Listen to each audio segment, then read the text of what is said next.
예. 어제 이렇게 띄엄띄엄 앉으셨네요.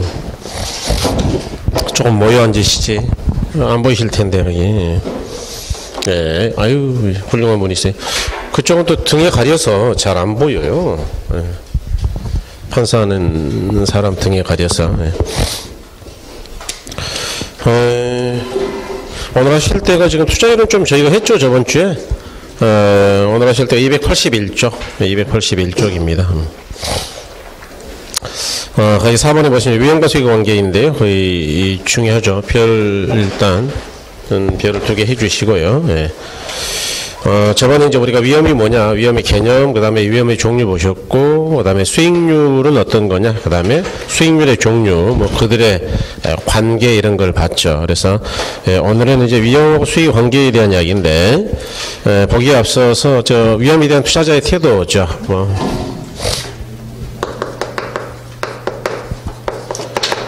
간단하게 복습 저번 주 거 조금만 하고 갈까요?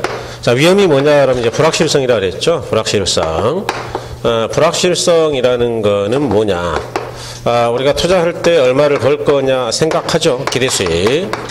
그렇지만 실제 수익은 미래가 불확실하니까 기대한 거하고는 달라진다 그랬죠. 그래서 이거 자체가 시험에 잘 나온다 그랬어요. 근데 1억 투자하면 1,000 벌 거라고 기대하지만 실제 수익은 1,000만 원이 아닐 때가 많다. 왜 이렇게 차이가 나느냐, 이런 걸 편차라고 했는데, 근데 300의 편차가 있죠. 이유는 미래가 확실해서요, 불확실해서요? 불확실해서 그렇죠. 그래서 위험을 계산할 때는 통계적으로 이 표준 편차나 또는 분산을 쓴다, 뭐 이렇게 저번 주 이야기했고, 그 다음에 이 기대 수익은 계산 문제로서 대단히 중요하다. 그래서 이거는 뭐 매년 무조건 나온다 그랬죠. 그래서 기대 수익을 우리가 이제 expected revenue, ER이라고 표현하는데, 이거는 뭐 전 세계 공통이에요. 통계학 용어는 뭐 전 세계가 똑같은 걸 쓰는 거니까. 그래서 기대 수익은 뭐의 개념이냐 그러면 평균의 개념이다. 평균은 정확하게는 가중평균이라고 그랬죠. 그래서 어떻게 평균을 구하는 것이냐, 시그마 각각의 예상되는 수익에다가 이 수익들이 발생할 확률을 곱한 값이다. 그래서 이와 같이 평균과 관련되는 문제는 부동산학개론에서는 4군데 앞으로도 자주 봐요. 그래서 계산 문제로 반드시 나오니까 뭐 이거는 늘 연습이 되셔야 된다 그랬죠. 그래서 이제 이렇게, 그 다음에 이제 우리가 위험의 종류 봤죠. 그 다음에 수익률의 종류 봤고, 뭐 그들의 관계 봤어요. 그래서 오늘은 뭘 볼 예정이냐. 자, 그러면 저번 주 우리가 공부했던 이 위험과 수익, 이놈들은 도대체 어떤 관계냐, 그 이야기예요. 그래서 오늘은 위험과 수익의 관계를 보겠다. 복습하고 계시죠, 그죠? 그래서 거기 별 2개 하시고요. 마치 처음 듣는 것처럼 그러시면 안 돼요. 그래서 거기 이제 보니까 위험에 대한 투자자의 태도라고 있는데, 왜 책이 없어요? 지금 처음이시죠? 그럴 수 있죠. 밖에 나가서 빌려오세요. 어르신 맨 앞으로 오세요. 처음 오신 분이 뭐 오늘 못 알아들 텐데, 하나도. 어제도 오셨나요? 어제 안 오셨어요? 해피디면 결혼날 오세요. 다른 쉬운 과목도 좀 와가지고, 야, 이것도 어려운데 결혼은 오직이나 어렵겠니? 이렇게 알아야지. 조금 기다리면 또 뭐 몇 분 더 오실 것 같으니까, 이렇게 약간 여유 없는데 오늘 투자율은 다 끝내야 되는데. 올려요? 몰라, 나도 이제 이게 사람이 좀 있어야 되는데 사람이 덜 차서 그래요. 사람이 있으면은 소리는 안 울려. 흡수를 하니까. 근데 사람이 없으면 또 이제 또 목소리가 또 어제는 사람들이 좀 많이 없었는데 목소리가 또 제가 워낙 커요. 음량 자체가 제가 많아서. 왜 이렇게 안 오셔 또. 진짜. 일단 할게요, 그죠? 책 읽고 하죠. 설명 먼저 드려버리면 미안하니까. 자, 위험에 대한 투자자의 태도인데, 동그라미 1번 보시죠, 여러분. 자, 기대 수익이 동일한 2개의 투자 대안이 있을 때 사람들은 대부분 덜 위험한 쪽을 선택하려 할 것이다. 뭐 그러겠죠. 어차피 수익이 똑같다 그러면 위험한 쪽이요, 덜 위험한 쪽이요? 덜 위험한 쪽이다. 투자자들의 이런 행동을 위험 혐오적이라고 한다 그랬어요, 그죠? 동그라미 2번에 지금 281쪽 보고 있습니다. 281쪽. 동그라미 2번에 위험 혐오적인 투자 행위를 하였다 하여 투자자들이 전혀 위험을 감수하지 않는다는 것을 의미하는 것은 아니다. 이제 중요한 건 4번이죠. 4번. 결국 위험 혐오적 투자자라 할지라도 감수할 만한 유인책이 있는 위험이거나 피할 수 있는 위험의 경우에는 피해버린다고요? 기꺼이 감수한다고요? 기꺼이. 그건 꼭 좀 기억하셔야 돼요. 뭐 좀 이따 설명드릴게요. 5번에 투자자는 위험을 싫어하고 회피하므로 위험 회피형 투자자가 일반적이다. 이렇게 거기까지 기억하시면 됩니다. 그러니까 이제 위험에 대한 투자자의 태도인데 그 밑에 표 있죠? 표. 간단하게 설명드릴게요. 투자자의 이 태도이다. 그러니까 투자자가 위험을 어떻게 받아들이느냐 이런 이야기인데, 첫 번째는 이제 위험 회피형이다. 그래서 요거를 이제 위험 혐오형이다라고도 불러요. 그다음에 이제 두 번째는 위험 애호형이다. 또는 이걸 위험 추구형이라고도 합니다. 그다음에 세 번째가 위험 중립형이다. 또는 이거를 위험 독립형이다 이렇게도 부르는데, 방금 우리가 동그라미 5번에서 보셨죠. 투자 이론에서 말하는 투자자는 거의가 다 위험회피형이에요. 요거 일반적이라 그랬죠. 그래서 여러분은 이제 1번만 아시면 되는데 기방 썼으니까 뭐 설명 간단하게 드리죠. 요거는 이름 보니까 위험을 좋아한다는 이야기예요. 이거 싫어한다는 이야기예요. 그렇죠. 그러니까 이 사람은요, 어차피 수익이 조금 낮아도 좋으니까 나는 웬만하면 위험이 작은 게 좋겠다, 뭐 이렇게 생각하는 사람이에요. 그래서 대부분의 투자자는 뭐 이런 쪽입니다. 다시 말해서 아까 우리가 이제 첫 번째 읽어봤던 게 예컨대 수익이 동일한 두 개 자산이 있다. 수익이 똑같은 두 개의 자산이 있다면 어차피 버는 게 같네요. 그럴 때는 어떻게 해야 될까요? 위험이 큰 쪽이요, 작은 쪽이요? 그러겠죠. 뭐 어차피 버는 게 똑같다면 가능하면 위험이 작은 게 좋겠죠. 이런 걸 위험의 병이란다. 그래서 이제 합리적 투자자, 이 사람이. 위험 추구형은 대단히 불합리한 사람이죠. 그래서 이 사람은 어떻단 말이냐.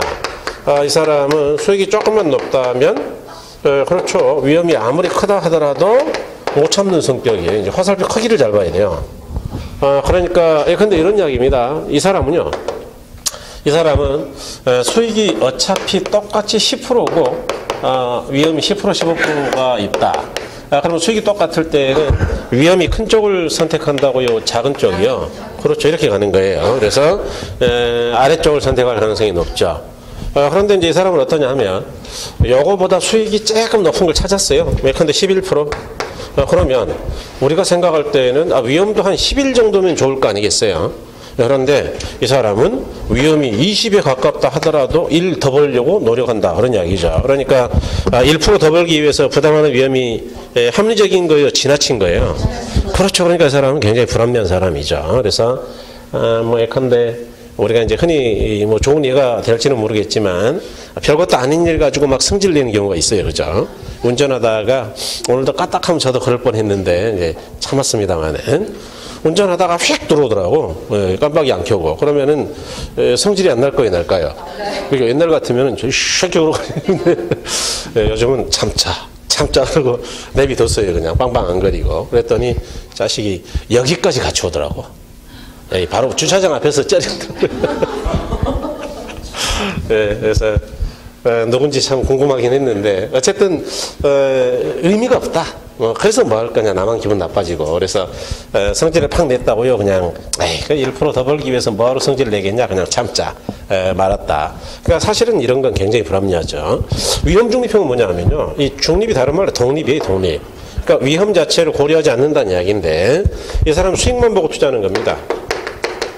다시 말해 수익이 높으면 투자하고 수익이 낮으면 투자하지 않겠다, 이런 이야기인데, 이게 합리적인 것 같지만 전혀 그렇지 않아요. 수익이 이거보다 1% 높다 하더라도 위험이 지나치면 투자를 안 해야 마땅한 것이고, 수익이 이거보다 조금 낮다 하더라도 위험을 대폭 줄일 수 있다면 투자 안 해야 될까요? 할 수도 있을까요?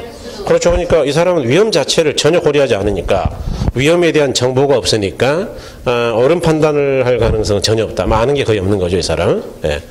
자, 그런데 이제 아까 우리가 투자 이론에서 말하는 투자자는 일반적으로는 위험회피형이다 라고 이야기를 했고, 이야기는 수개월 전부터 제가 계속 이야기해 왔어요. 11월 달, 1월 달, 2월 계속 해봤다.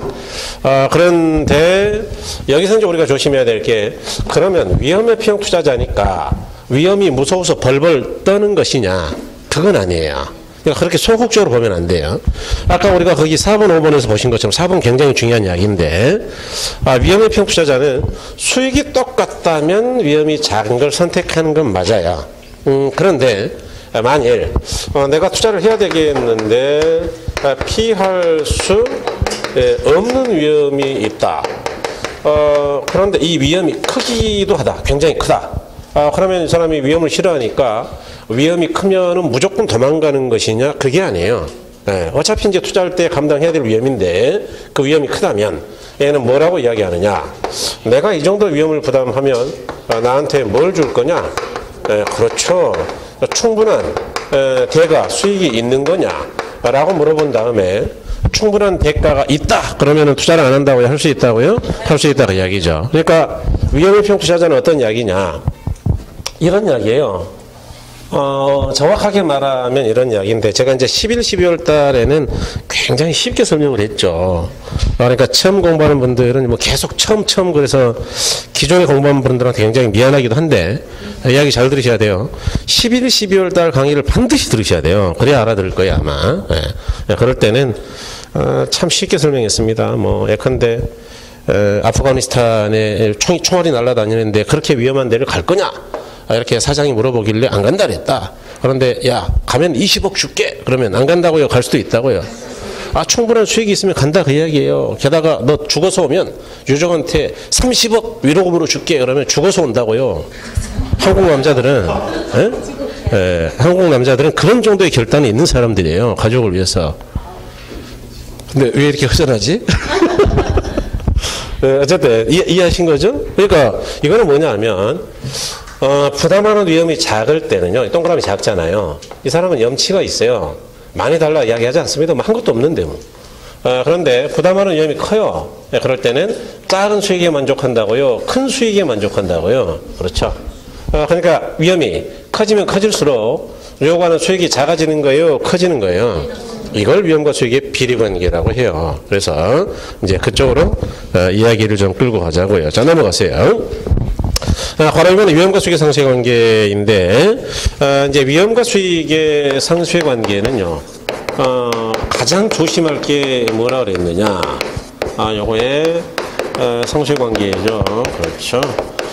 여기서 위험과 수익의 상쇄 관계라는 말은 시험에서도 잘 써먹지만 반비례 관계가 아니고, 그렇죠. 비례 관계이다라는 거 조심하셔야 된다 그랬어요. 다시 말해서 아까 말씀드린 것처럼 부담하는 위험이 커지면 커질수록 요거는 수익이 작아진다고요? 커진다고요? 커진다 그런 이야기죠. 그래서 이 위험과 수익의 상쇄 관계를 굳이 그래프로 그려서 표시한다면 여기 횡축이 위험이고요. 종축이 수익일 때 어떤 관계를 이야기하느냐? 이러한 관계를 이야기한다.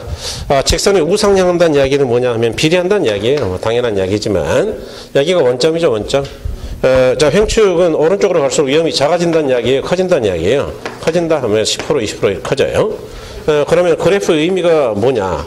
자, 10%일 때는 여기까지 수익을 요구하는 것이고 20%일 때는 여기까지 수익을 달라고 요구하는 거니까 부담하는 위험이 커질수록 요구하는 수익이 작아진다고요? 커진다고요? 커진다 그 이야기예요. 그죠?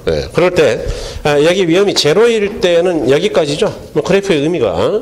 그래서 이만큼의 수익을 우리가 뭐라고 하느냐? 위험이 제로일 때 수익이니까 유위험률이에요? 무위험률이에요? 무위험률이죠. 그래서 예를 들어서 4%라고 가정하자. 이 4%가 요즘은 너무 높은데 좀 바꿀 필요가 있겠네. 3%로 할게요. 3%. 3%도 세요. 사실 요즘. 고공채 이자가 2몇 %밖에 안 되기 때문에 그래서 그냥 넉넉하게 3으로 봐줄게요. 그냥. 그럴 때 아까 투자자는 위험을 싫어한다 그랬죠. 그러니까 위험이 없어도 그냥 이자 3%는 준다 그 이야기죠. 그런데 뭐라 그랬느냐 우리가 야 너 B 한번 투자해 볼래? B? 위험이 얼마인데 이랬더니 20%라 그러더라. 그러니까 이렇게 피할 수 없는 위험이 커요. 그러니까 에이 무서워요 그러고 안 한다 그랬다고요? 물어봤다고요? 물어봐요. 뭘 줄 건데 이렇게 물어보더라. 그러니까 우리가 뭐라 그랬느냐. 야, 너 위험이 없을 때도 이만큼은 주잖아. 이만큼 무위험률. 그런데 이렇게 위험을 많이 부담하면 여기서 여기까지 위험을 부담하면 이만큼 더 줄게. 이런 걸 위험에 따른 대가 위험할증률이라 그러거든요. 근데 여기 3%이다 그럴 때 얘가 7%다. 그러면 여기서 여기까지를 싹 더한 거니까 몇 프로 주겠다는 이야기예요. 5%예요? 10%예요? 10% 그런 이야기죠. 그래서 이와 같이 투자자의 요구 수익률은 결정되는데 요구 수익률은 어떻게 이야기할 수 있는 것이냐. 요건 기억하셔야죠. 무위험률에다가 뭘 더한 값이냐? 위험 할증률을 더한 값이다. 근데 아까 방금 이제 무위험률이 3%라 그랬고 위험할증률이 7%라 그랬죠. 그래서 두 개를 더하면 투자자가 요구하는 건 몇 프로란 말이냐? 10%다 그런 이야기죠. 자, 그럴 때 영어 정리 잘 하셔야 돼요. 무위험률은 뭐냐 그러면은 국채나 공채 같은 무위험 자산에 투자할 때 얻을 수 있는 수익률이죠. 그래서 국공채 이자율이에요. 그 다음에 그래서 이제 이거를 무조건 투자하고 기다리면 무조건 준다. 1년 지나면. 그래서 시간의 대가라고 하죠. 그 다음에 위험할증률은 위험을 부담할 때만 주는 거죠. 그래서 영어로 리스크 프리미엄이라고 하는데 그래서 이걸 위험 대가율이라고 한다. 위험 대가율이다. 그럴 때 이 두 개를 더한 요구 수익률을 우리가 뭐라 그러느냐. 이거를 이렇게 불러요. 위험 조정률이라고 한다. 이렇게. 그래서 이 정도까지는 우리가 뭐 11월 달에도 이야기했고 1, 2월 달에도 이야기했죠. 3, 4월 달에는 조금 더 어려워져야 되겠죠. 당연히. 그래서 조금 더 들어갈 텐데 자, 여러분 보세요. A자산 같은 경우는 부담하는 위험이 이 정도죠. 여기서 여기까지. 그러니까 요구하는 수익이 요만큼밖에 안 되죠. 그런데 B자산은 여기서 여기까지니까 부담하는 위험이 작아졌어요? 커졌어요? 그러니까 요구하는 수익이 작다고요? 크다고요? 크다. 그로 위험과 수익의 비례 관계는 정확하게 말하면 위험을 부담하는 대가 위험할증률이 커질수록 요구하는 수익이 작아지는 거예요? 커지는 거예요? 그렇죠. 무위험률은 일정하니까. 이해하신 거죠? 좋아요. 그럴 때 이제 피셔라는 사람은 이런 이야기를 했다. 이런 걸 이제 피셔 효과라고 했죠. 근데 인플레가 있을 때는 어떻게 한단 말이냐. 투자자의 요구 수익률은 무위험률에다가 위험할증률, 위험에 따른 대가를 더하고 예상되는 인플레가 있을 때는 빼자고요? 더하자고요? 더하자. 그래서 예상되는 인플레가 있으면 더하면 된다. 근데 여기 3%이고 여기 7% 있어요. 비자산이. 그래서 요구하는 수익이 얼마였냐? 10%였다. 그런데 내년에 인플레가 4%가 예상된다라고 가정하자. 인플레가 있으면 돈의 가치, 화폐 가치가 올라가요? 떨어지는 거예요? 떨어지죠. 그죠? 그래서 돈의 가치가 떨어지면 10 받아봐야 6밖에 안 남는다. 그러니까 그러면 누가 투자하겠느냐? 바로 예상되는 인플레만큼 뺀다고요? 더 줘야 된다고요? 더 줘야 된다. 그래서 14를 요구할 것이다. 이런 걸 피셔의 효과라고 한다. 이해하셨나요? 네, 좋아요. 이야기는 뭘까요? 그래프로 그려보면 어떻게 될까요? 생각해 보셨나요? 그래프로 그려보면 여기에 4%만큼 올라가는 거죠. 인플레가 3에다가 4%만큼 더 올라갔으니까 7%를 더 달라는 것이고 그래서 이제 위험할증률은 뭐 똑같죠. 위험할증률은 여기서 이거나 여기서 이거나 여기서부터 여기까지나 크기가 달라요? 같아요? 같죠. 그래서 사실은 이제 이와 같이 변했다는 이야기예요. 그래서 이렇게 이야기하더라. 위험의 처리는 조금 어려우니까 놔두시고 조금 이따 보기로 하고. 자, 확인은 우리가 요약집을 하기로 했으니까 요약집 펴세요. 예. 요약집이 97쪽이죠. 예. 97쪽. 예. 97쪽 보시면 그 3번의 위험과 수익의 관계이다. 좌표를 2개 하시고 위험에 대한 투자자의 태도이죠. 그래서 위험의 평 정도만 보시면 됩니다. 다른 조건이 동일하다면 보다 작은 위험을 선호한다. 그래서 위험을 부담할 때 그에 상응하는 보상을 바라는 유형으로 가장 일반적이다. 뭐 아주 간단하게 줄여놨죠. 자, 그럼 이번에 위험과 수익의 상식 관계죠. 의 보시면 일반적으로 위험과 수익은 비례 관계를 가지고 있다. 자, 비례 동그라미 비례 아주 중요한 이야기예요. 자, 부담하는 위험이 클수록 요구하는 수익도 커진다. 위험과 수익의 이 같은 관계를 위험과 수익의 상쇄 관계라고 한다 그랬죠. 그럴 때 동그라미 2번의 요구 수익률인데 요구 수익률은 무위험률에다가 뭘 더한 것이냐? 위험 할증률을 더한 것이다 그랬죠. 그럴 때 무위험률은 이제 시간의 대가이고 위험 할증률은 위험의 대가이다 그랬어요. 그죠? 그럴 때 그 밑에 이제 피셔 효과에서는 거기다 뭐만 더하면 된다고요? 예상되는 인플레만 더하면 된다. 그런 이야기죠. 자, 그럴 때 이제 무위험률은 정기예금이나 국공채 이자율 같은 것이다. 요거는 이제 니은번 요런 건 시험에 자주 나왔죠. 일방경제상과 관련이 있다. 그러니까 인플레 물가가 올라간다 그러면은 무위험률 하락이요 상승이요 상승. 국채이자가 상승하면 무위험률 하락이요 상승이요 상승. 요런 거랑 관계가 있다. 그다음에 대급번에 위험 혐오도하고는 아무 관계가 없다. 이거는 위험 혐오도가 뭐 크건 작건 간에 무위험률은 맨날 일정하다. 일반 경제 상황에 따라 결정되니까. 그다음에 이제 위험 할증률이죠. 우리가 조금 이따 이제 포트폴리오는 공부하겠지만 우리가 피할 수 없는 위험이 뭐죠? 체계적 위험이죠. 그래서 위험과 수익이 비례한다 할 때 그 위험은 체계적 위험하고 비례한다. 조금 이따 나올 거예요. 그래서 이거는 위험 혐오도에 따라 달라질 것이다. 굉장히 어려운 이야기인데 그럼 나중에 문제 풀 때 조금 더 이야기 드릴 거고요. 자, 넘어가죠. 결론 보시면 자, 일반적으로 위험과 수익 비례 관계에 있다. 니은번 그러므로 부담하는 위험이 크면 클수록 요구 수익률은 커진다. 다음에 투자자들은 예상되는 인플레가 있다면 요구 수익률을 그만큼 낮춘다고요? 높인다고요? 높이려고 할 것이다. 그런 이야기죠. 다음에 이제 4번에 위험과 가치 균형인데 요거는 아직은 조금 어려울 거예요. 위험하고 가치 균형인데 여러분들이 감정평가를 공부를 안 했으니까 수익 방식을 아직 모르잖아요. 가치를 어떻게 구하는지를 잘 모르는데 여러분 가치는 이렇게 구합니다. 뭐 어차피 뭐 조만간에 할 거니까 순소득 나누기 환원 이율 이걸 이제 직접 환원법이라고 하는데 어쨌든 이제 가치를 이렇게 구해요. 그럴 때 이와 같이 구하는 걸 우리가 시장 가치라고 하고 투자 가치 같은 경우는 시장 가치와 다른 점이 이거밖에 없어요. 장래 기대되는 수익을 뭘로 할인하는 것이냐? 요구 수익률로 할인한다. 둘 다 써놔버릴까요? 뭐 어차피 장래 기대되는 수익.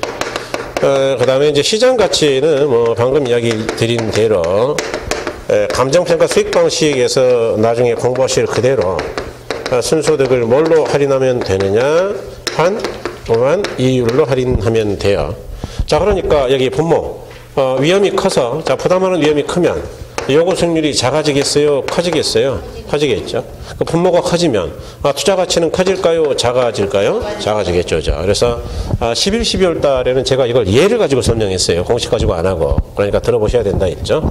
그래서 이와 같이 위험이 커지면 투자 가치는 커진다고요? 작아진다고요? 작아진다. 그걸 위험과 가치의 균형이라고 한다. 왜 그럴까요, 이거? 공부가 이제 됐으니까, 자, 질문으로 대신할게요. 투자 가치하고 시장 가치 중에 누가 클 때 투자하는 거예요? 그러죠. 예컨대 시세가 1억이다, 1억? 예컨대 1억짜리 부동산이 있어요. 그럴 때, 자, 투자 가치가 2억이다, 그러면 투자하겠죠. 그런데, 야, 뭐, 내가 1억 주고 사야 되는데, 야, 나중에 팔아먹을 때 뭐 2억도 안 되고 1억도 안 된다. 그러면 투자할까요, 안 할까요? 안 하겠죠, 그죠? 그런데 위험이 커져요. 예를 들어서, 그 지역에 토지용 규제가 막 강화돼. 또는 양도세 같은 조세가 강화돼요. 그럼 위험이 작아지는 거예요? 커지는 거예요? 커지겠죠. 그러면은 투자 가치가 점점 커진다고요? 작아진다고요? 그래서 8천이 됐다. 그러면은 이 사람이 투자하려고 그럴까요? 이렇게 되면 이제 투자를 안 하겠다 그럴까요? 그러니까 사람들은 일반적으로 위험을 싫어하는 거예요. 이해하셨나요?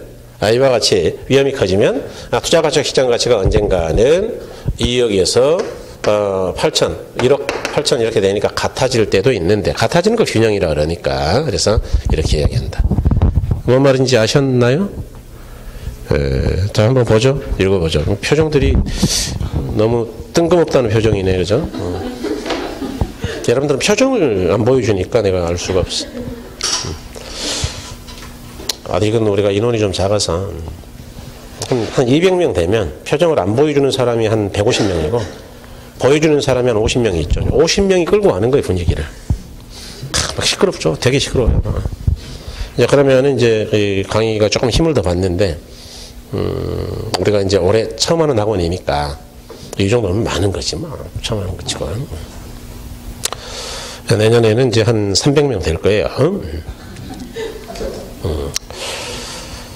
자, 위험과 가치 균형이다 그랬죠. 예, 거기 보시면 그래서 여러분들이 싹 다 합격해가지고 이제 내년에 300명을 모을 수 있도록 하면 되겠네. 자, 부동산 투자 가치란 자, 부동산을 소유함으로써 예상되는 미래 편익이 자, 부동산 투자자에게 주는 현재 가치로 이때 할인율로 뭘 쓴다 그랬느냐? 요구 수익률이다. 요구수익 위험과 비례관계에 있으므로 위험이 클수록 요구수익이 커진다. 따라서 투자에 대한 위험이 높으면 높을수록 부동산의 투자 가치는 하락한다. 이게 이제 위험과 가치 균형이라는 이야기예요. 그래서 굵은 줄로 돼 있는 것 정도 뭐 잘 보시면 되겠습니다. 그다음에 이제 위험의 처리 방법인데 여러분 그 284쪽 기본서 다시 또 PR은 좀 하고 갔죠. 이제 위험의 처리 방법인데 위험을 어떻게 처리할 것이냐 그런 이야기인데요. 거기 이제 위험의 회피가 있고 전가가 있고 이제 위험의 축소, 통제가 있는데 여러분 그 위험의 회피라는 거는 아주 쉬워요. 그거는 위험하면 그냥 피하겠다 그 이야기죠. 그래서 그렇죠. 위험의 이 처리 방법이 상당히 어렵죠. 그래서 거기다 이제 별을 2개 좀 해주시고요. 네. 문제 수준에서는 꽤 어려운 문제로 나오고 이제 오늘 가뭉도 분석까지도 이야기를 좀 드릴 예정인데 상당히 어렵습니다. 그래서 처음 하는 분들이 이제 동영상을 미리 좀 들어놔서 이해가 그전께 돼 있으면 좋을 텐데 아니면은 조금 어려울 거예요. 위험의 처리라는 건 위험을 어떻게 없앨 것이냐인데 첫 번째는 위험한 투자를 제외하면 돼요. 위험한 투자를 제외한다. 이거는 이제 위험의 회피라고 그랬죠. 그래서 이건 뭐냐? 위험하면 무조건 투자 안 하겠다 그 이야기죠. 예컨대 어떤 사람이 A하고 B 자산에 있을 때 A는 위험합니까? 위험하죠. 그랬더니 안 한다 그러더라. 그 B는요. 그러니까 무위험 자산이에요. 그러니까 그럼 투자할게요. 이렇게 이야기하더라. 그러니까 이 사람이 투자할 수 있는 자산은 뭐밖에 없느냐? 그러면 무위험 자산밖에 없죠. 무위험 자산. 이런 거는 결국 투자를 할 것도 없고 아까 여러분 위험과 수익이 비례한다 그랬으니까 부담하는 위험이 이렇게 작아가지고는 수익이 크다고요? 작다고요? 작다. 그러니까 이거는 투자를 할 것도 없다. 위험의 전가는 위험을 자기가 부담하는 거예요? 남에게 미루는 거예요? 미루는 거죠. 그래서 나중에 금융에서 많이 말씀을 드리겠지만 뭐 여러분 다 공부하신 분들이니까 뭐 바로 이야기해 버릴게요. 다음 주에나 가야 들을 이야기인데 고정이자 변동이자 할 때 뭐라 그랬어요? 자, 고정이자의 경우에는 대출자가 이자율이 변할 때 모든 위험을 싹 다 부담한다 그랬죠? 자, 질문으로 대체합니다. 여러분 복습이 되고 있나 볼까요? 근데 고정이자에서 시장이자가 상승한다. 그러면 고정이자의 경우는 올려받을 수 있어요? 없어요? 그러니까 누가 뭐 어떤 일이 벌어지는 거예요? 조기성원의 문제예요? 수익 손실의 문제예요? 그렇죠. 수익 손실이죠. 지금 머리가 복잡하겠지만 빨리빨리 따라오셔야 돼요. 그 다음에 시장이자가 하락한다 그러면 대출자 입장에서는 안 내려줘도 되니까 더 버는 것처럼 보이지만 차입자가 기다린다 그랬어요? 갈아타게 한다 그랬어요? 그러니까 만기까지 간다고요? 조기상환한다고요? 조기상환. 그렇죠. 그러니까 이와 같은 이자율 위험을 고정이자에서는 모두 다 대출자가 부담하는데 만일 이자율을 올렸다 내렸다 바꿀 수 있는 변동이자라면 대출자가 부담한다고요? 싹 다 차입자에게 전가할 수 있다고요? 이게 위험의 전가죠. 그러니까 위험을 제거해서 없앤다고요? 있는 위험을 남에게 미루기만 한다고요? 이런 거죠. 그죠? 그래서 이런 걸 전가라고 한다. 처음 공부하는 분들은 잘못 지금 이제 표정들이 좀 굳어 있어서 조금 쉽게 갈게요. 조금. 자, 들어보세요. 그런데 제가 5년짜리 상가 임대를 했어요. 그래서 이제 보증금 1억에다가 월 100만 원 받기로 했는데 5년이면 물가가 일정하겠어요? 올라갈 수도 있겠어요? 근데 맨날 100만 원 해놓으면 5년간 나중에는 제가 손해보잖아요. 그러니까 임대인 입장에서는 이와 같은 인플레 위험을 임차인에게 전가하고 싶어요. 그럴 때 어떻게 해야 될까요? 고정 임대료가 좋겠어요? 물가에 따라 변동하는 변동 임대료가 좋겠어요? 그렇죠. 그래서 물가에 연동하는 계약을 쓰면 된다. 이해하셨나요? 그런 걸 전가라고 한다. 일단 쉬운 거 여기까지 먼저 확인. 거기 보니까 이제 위험의 회피가 있죠. 그래서 위험한 투자를 제외한다 그랬고요. 그 다음에 이제 이번에 위험의 전가죠. 자, 물가 상승률만큼 임대료를 변동시켜 임대차 계약하는 것 그랬죠. 방금 이제 설명한 게 이거죠. 그 다음에 이제 그 옆에 위험의 축소가 있는데, 자, 여기서 이제 주요한 것 3가지를 좀 정리하셔야 되는데, 첫 번째가 뭐냐면 보수 계측이죠. 보수적 예측 기법이다. 그다음에 두 번째가 뭐냐 그러면 위험 조정 할인율을 사용하는 방법이다. 그래서 위험 조정 할인율의 적용이죠. 그다음에 이제 세 번째가 아주 어렵습니다. 이거는 민감도 또는 감흥도 분석이다. 그래서 이 정도까지를 일단 잘 정리하는 게 좋아요. 평균 분산이나 포트폴리오는 좀 이따 공부할 거니까 어차피 따로 정리할 이유도 없다. 자, 보수적 예측이라는 건 뭐라 그랬느냐. 이 보수주의라는 말은 우리가 회계학에서 만들어진 말을 이제 우리가 빌려다 쓰는 건데 실제로 좀 많이 쓰죠. 실제로 써요. 예컨대 뭐 혹시 이런 이야기 들어보셨나요? 야, 내가 보수적으로 예측한다 하더라도 한 5천 정도는 벌 것 같아. 뭐 그런 거 들어보셨어요? 그게 뭔 말이에요? 보수적으로 예측한다는 게 수익을 최대치로 잡는다는 거예요. 조금 낮춰 잡는다는 이야기. 그렇죠. 낮춰 잡아도 5천은 벌 거야 그 이야기죠. 그래서 요거는 수익은 가능한 낮춰 잡는 방법이에요. 왜냐? 괜히 뭐 정확하게 잡았다고 그도 안 나오면은 실수할 위험이 있으니까 위험을 줄이려고 수익을 이빨이 잡는다고요. 좀 낮춰 잡는다고요. 안전하게 가자 그 이야기예요. 그래가지고 선택한 게 A, B, C 중에 B였다. 그러면 낮춰 잡아서 5천이니까 실제로는 5천보다 덜 나올까요? 더 나올 수도 있을까요? 그러면 좋은 거죠. 그래서 이와 같이 가능하면 낮춰 잡자는 이야기다.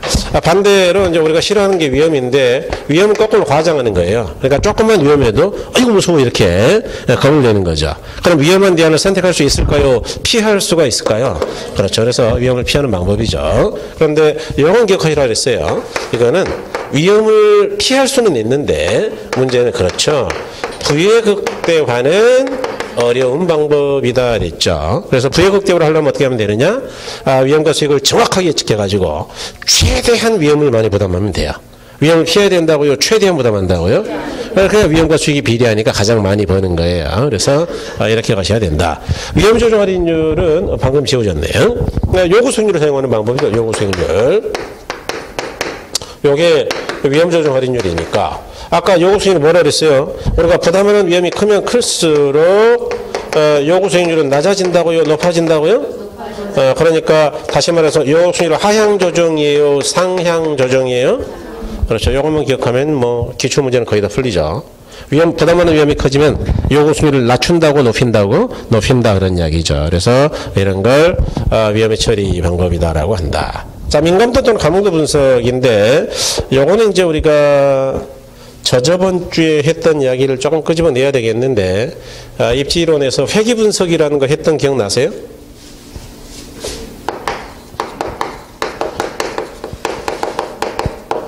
처음 들어봤죠, 그죠? 네, 그렇죠. 예, 그럴 수 있어요. 한 번 들어봤으니까. 예. 회귀 분석에는 두 가지가 있다 그랬죠. 단순 회귀 분석하고 다중 회귀 분석이 있다라고 이야기했어요. 매출액에 영향을 미치는 변수들을 가지고 매출액을 구하는 방법이다. 기억이 나는 거죠? 예, 좋아요. 기억이 나면 좀 고개 좀 끄덕여주면 좋겠는데 두 분 남자분들 너무 조용하시니까 남자분들 두 분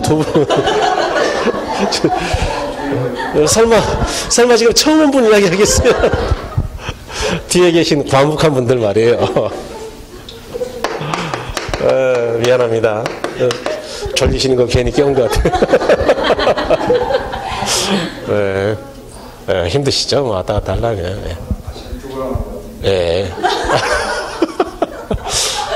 이제 웃었으니까 또 가자고요. 어려워요, 이거 어려워요. 표정 좀 보여주세요. 근데 우리가 매출액에 영향을 미치는 변수가 많겠죠. 예를 들어서 고객 숫자 영향을 안 줄까요, 줄까요? 그렇죠. 고객의 소득은 영향을 안 줄까요, 줄까요? 그다음에 뭐 예컨대 매장 면적 같은 거 영향을 주겠죠. 경쟁 점포의 숫자는 나쁜 영향을 주겠죠. 경쟁수. 그래서 이런 걸 가지고 우리가 회기식을 만들었다 치자. 만드는 거 굉장히 어렵다 그랬죠. 이거는 우리 영역이 아니고 이거는 전문가들이 하는 거고요. 예컨대 고객 숫자가 80% 영향을 준다고 가정하자. 그다음에 소득이 30% 영향을 준다 가정하자. 매장 면적이 10% 영향을 준다 가정하자. 그럼 곱하기 0.1이에요. 경쟁의 숫자는 마이너스 20% 영향을 준다 가정하자. 더하기 회기 상수가 2천만 원이다라고 치자. 그러면 어떤 점포라 하더라도 뭐 고객수나 소득이라든가 면적이라든가 경쟁 점포의 숫자가 경쟁 점포의 숫자 같은 변수들만 입력하면 매출액 계산할 수 없다고 있다고요? 있다. 그런 게 회계식이죠. 그래서 요거를 우리가 이제 종속 변수라고 했던 것이고 기억나시나요? 요거는 종속 변수예요, 독립 변수예요? 독립. 이 앞에 있는 것들을 회기 개수 좋아요. 일단 시도가 좋았어요. 회기 개수. 요거는 이제 콘스탄트, 항상 상자니까 변수가 변해도 항상 일정하죠.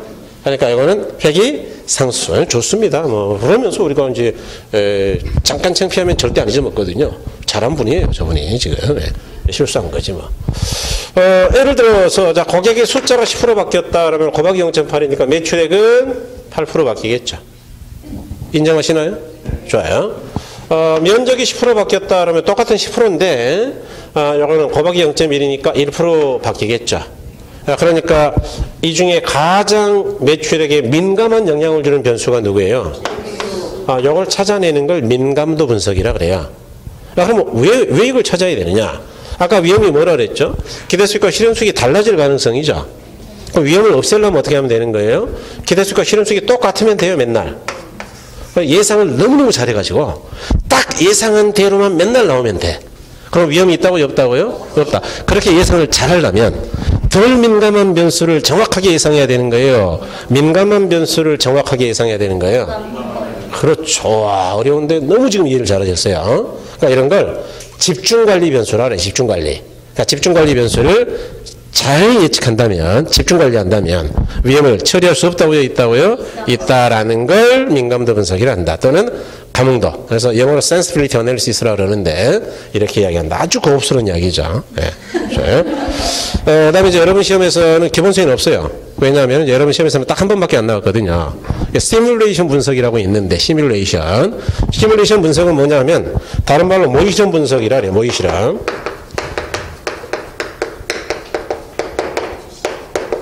그래서 모의실험 기법이라고 요거는 오늘날 현대에서 굉장히 많이 써요. 어디서 많이 쓰느냐 하면은 군 작전에서 많이 써요. 미군들은 특히 많이 합니다. 미군들은 이제 모의실험 분석을 많이. 워게임이라고 들어보셨어요? 그러니까 이제 그 시뮬레이션을 해가지고 전쟁 게임을 먼저 하는 거예요. 그래서 미국 애들이 이제 많이 하는 게 두 개 전쟁을 동시에 승리할 수 있느냐. 예컨대 저 아프리카 쪽하고 한국에서 전쟁이 동시에 일어날 때 미국이 동시에 참전해가지고 승리할 수 있느냐 이런 걸 이제 시뮬레이션 하는 거예요.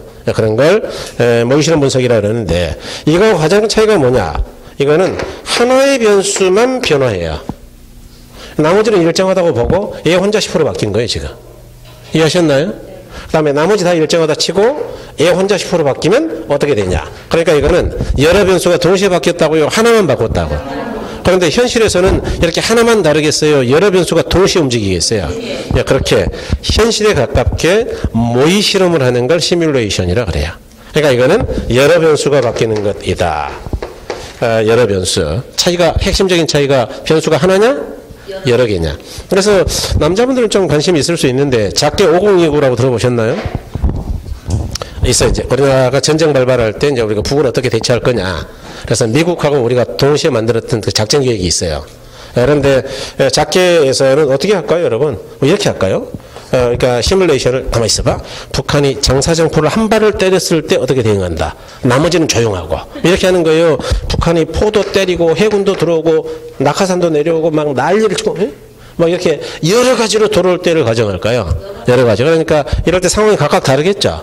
그러니까 변수가 하나만 바뀐다고요? 여러 변수가 변화한다. 그렇죠. 그래서 이럴 때를 대비해서 만든 게 작전 계획이에요. 그래서 이런 걸 시뮬레이션 분석이라 한다. 이렇게. 그래서 이렇게 이야기하더라. 자, 그래서 확인은 다시 또 여러분 그 요약집으로 할게요. 요약집. 요약집이 훨씬 간결하고 공부하기 편할 겁니다. 자, 거기 보시면 위험을 처리하는 방법 별 2개 하자로 있고 이제 위험을 회피하는 방법이죠. 그래서 위험한 투자를 재배하는 전략이다 그랬어요. 예. 그래서 맨 끝에 보니까 이제 혹처 같은 것, 안전한 데만 투자한다 그런 이야기죠. 예. 그다음에 두 번째 위험을 전가인데 위험을 떠넘기는 것. 그래서 두 번째 줄 보니까 물가 상승률만큼 임대료가 인상되도록 하는 것 또는 변동금리 아까 했죠. 변동금리. 그다음에 이제 세 번째가 위험을 축소, 통제시키는 방법이죠. 자, 위험을 통제하는 방법으로 자, 기대 수익률의 하향 조정, 요구 수익률의 상향 조정, 민감도 뭐 등등등이 있는데 자, 동그라미 1번 기대 수익률의 하향 조정이 바로 보수 계측이죠. 보수 계측은 수익을 가능한 높게요, 낮게요? 낮게. 이 방법은 투자 수익을 가능한 낮게 예측하고 그걸 기억하시면 돼요. 낮게. 거의 거기서 걸리니까. 그걸 기준으로 투자를 결정하는 방법이다. 그래서 마지막 줄에 부의 극대화를 달성하기는 어렵다. 예. 이번에 요구 수익률의 상향 조정에서 위험 조정 할인율의 사용인데 이 방법은 투자자들이 투자 안의 위험을 감안하여 투자 안에 대한 요구 수익률의 기준을 상향시키는 걸 말한다. 상향. 즉 요구 수익을 결정하는 데 있어서 감소하는 위험의 정도에 따라 위험 할증률을 증가시키는 거다. 그러니까 상향되죠. 요구 수익률이. 즉 위험한 투자일수록 낮은 할인율이요, 높은 할인율이요, 높은 그런 걸 기억하시면 됩니다. 다음에 세 번째가 민감도죠. 다른 말로 가망도 분석인데 이 방법은 투자 안의 수년간의 내부 수익률에 가장 민감하게 영향을 주는 하나의 변수를 파악하여 하나의 변수, 민감한 것, 이 변수를 집중 관리의 위험을 축소시킴으로써 투자 안의 위험을 관리하는 것이다. 일반적으로 민감도가 큰 투자 안일수록 더 위험한 투자 안으로 평가된다. 회귀분석법에 있어서 회귀개수의 크기가 뭐냐? 민감도의 크기다. 여기 회귀개수가 얘는 마이너스 0.2, 얘는 플러스 0.1, 플러스 0.3, 플러스 0.8이네요. 그러니까 가장 민감한 거는 회귀개수가 작은 놈이요, 큰 놈이요, 큰 놈. 요것도 시험에 나왔죠. 이거 12회 때 나왔어요. 그러니까 이미 12회 때 어려운 부분이 나왔다는 이야기죠. 네, 그래서 이런 이야기다. 그다음에 이제 시뮬레이션이죠. 그래서 시나리오 분석이라고도 하는데 현실의 실제 상황을 가정하여 여러 변수 하나라고요, 여러 변수라고요. 그렇죠. 그래서 여러 변수가 동시에 변동할 때 수익가는 내부 수익률 어떻게 변동을 분석하는 것으로 민감도 분석보다 개선된 모의 투자 실험 분석이다. 요즘 이제 PC 컴퓨터를 많이 이용합니다. 그래서 이렇게 이야기할 수가 있더라. 그래서 이제 우리가 위험과 수익의 관계에 대해서 공부하셨고요. 여러분 기본수로 다시 와가지고 이거 다 했죠, 여러분. 위험과 수익의 관계는 이제 했고 285쪽 넘겨보시니까 287쪽의 수익률은 저번 주에 했죠? 예, 먼저 해버렸어요. 그래서 했고 그 다음에 290쪽에 가시면 투자가치와 시장가치는 저번 주에 했나요? 안 했나요? 안 했죠? 뭐 그러니까 이제 지금 할게요. 여러분 이 투자가치는 이것만 기억하시면 되죠. 이걸 주관적 가치라고 하죠. 그 다음에 시장가치는 객관적 가치라고 합니다. 요약집은 이제 뒤쪽에 그 투자 분석에다 넣어놨어요. 그러니까 그게 좀 편한데 어쨌든 자, 투자자는 어떨 때 투자를 결정한다고요? 투자 가치가 작을 때요, 클 때요? 클 때 이런 이야기죠. 그래서 이것만 기억하시면 됩니다. 어떨 때 투자할 거냐. 그래서 이따 투자 결정을 할 때 다시 한번 요약집에서 확인할 거예요. 그래서 이제 투자 가치입니다. 가를 보니까 투자 가치는 대상동산의 투자자에게 부여하는 주관적 가치이다 그랬죠. 예. 그 다음에 주관적이다 기억하셔야 됩니다. 바로 이번에 시장 가치죠. 대상동산의 시장에서 가지는 객관적 가치이다 그랬어요. 그 다음에 이제 가로선분 투자 가치와 시장 가치의 비교를 했는데 대상동산이 시장에서 가지는 객관적 가치로 공정한 매매를 할 수 있는 모든 조건이 충족된 공개 경쟁 시장에서 성립될 가능성이 가장 많은 가치를 시장 가치라고 한다. 뭐 그걸 가로 2번 또 읽었네요. 그죠? 네, 가로 3번 다시. 둘의 비교죠. 동그라미 1번 보니까 투자자는 투자 가치가 시장 가치보다 크면 투자를 할 것이고 투자 가치가 시장 가치보다 작으면 투자한다고요? 안 한다고요? 안 하려고 할 것이다. 그래서 요거는 기억하셔야 되겠다. 결론은 기억하셔야 됩니다. 어떨 때 투자할 것이냐. 그래서 제가 이제 1, 2월 달에는 이렇게 예를 들었는데 얘가 기억이 잘 안 될 수도 있어요. 여러분. 근데 시장 가치가 1억인 부동산이 있다. 그러니까 시세가 1억이다라고 생각하자 그랬죠. 그래서 이제 친구 2명한테 투자할래? 이렇게 물어봤다. 그랬더니 이제 A는 안 한다 그러더라. B는 한다 그러고. 그래서 이제 제가 뭐 안 해도 되니까 이유는 좀 들어보자. 너는 왜 안 하냐? A야. 그랬더니 야, 내가 이야기한 번지수 찾아가 봤더니 땅은 위치가 괜찮대. 그런데 건물이 막 쓰러져 가더라. 이렇게 교통이가 다 떨어져 가지고 쓰러져 가는 건물이 있는 집인데 야, 1억은 좀 비싸지 않냐? 한 8천이면 어떻게 해볼 텐데, 그러니까 그 사람은 내가 생각할 때는 8천 정도밖에 못 받는 건데 1억 달라 그러니까 너무 비싸서 투자하겠다고요, 안 하겠다고요? 안 한다. 그러니까 이럴 때는 안 한다 그래, 투자를. 자, 그런데 B한테 또 물어봤죠. 야, B야, 너는 왜 하려고 그러니? 그러니까 야, 너한테 번지수를 받고 나서 내가 공부를 좀 했다. 남양주 시청에 가가지고 도시개발과에 들어가서 혹시 이 지역에 개발될 가능성이 있느냐 알아봤더니 야, 지하철역이 생길 수도 있겠더라 보니까. 그럼 지하철역이 생기면 건물 무시한다 하더라도 땅값만 해도 내가 2억은 받을 수 있을 것 같다, 2억. 그러니 나는 남들이 모를 때 빨리 싸게 사가지고 돈 좀 벌어야 되겠다. 즉, 투자 가치가 클 때는 투자 안 한다고요? 한다고요? 한다. 이와 같이 이거는 A나 B나 둘 다 1억을 주고 살 예정이니까 비용이죠, 비용. 이거는 내가 앞으로 팔아먹어서 벌 돈이니까 수익이죠. 그러니까 사람들은 누구나 비용이 클 때 투자하는 거예요? 당연히 수익이 클 때 하는 거예요. 그렇죠. 그 다음에 보시는 바와 같이 투자 가치는 아는 정도에 따라 전혀 가격이 다르죠. 그러니까 사람마다 같다고요. 그 사람이 아는 정도에 따라 달라진다고요. 뭘 알아야 뭐 가치를 알죠. 그래서 주관적이다. 그런데 시장 가치는 누구나 인정하는 거니까 주관적이요, 객관적이요? 객관적이다. 이렇게 볼 수가 있겠다. 그래서 이렇게 설명했던 게 이제 11월 달 설명이고, 이렇게 설명하는 건 3월 달 설명이고, 뭐 그렇습니다. 그래서 동영상을 마저 좀 보시면 좋겠다라고 이야기 드렸네요. 조금 쉬었다 하겠습니다.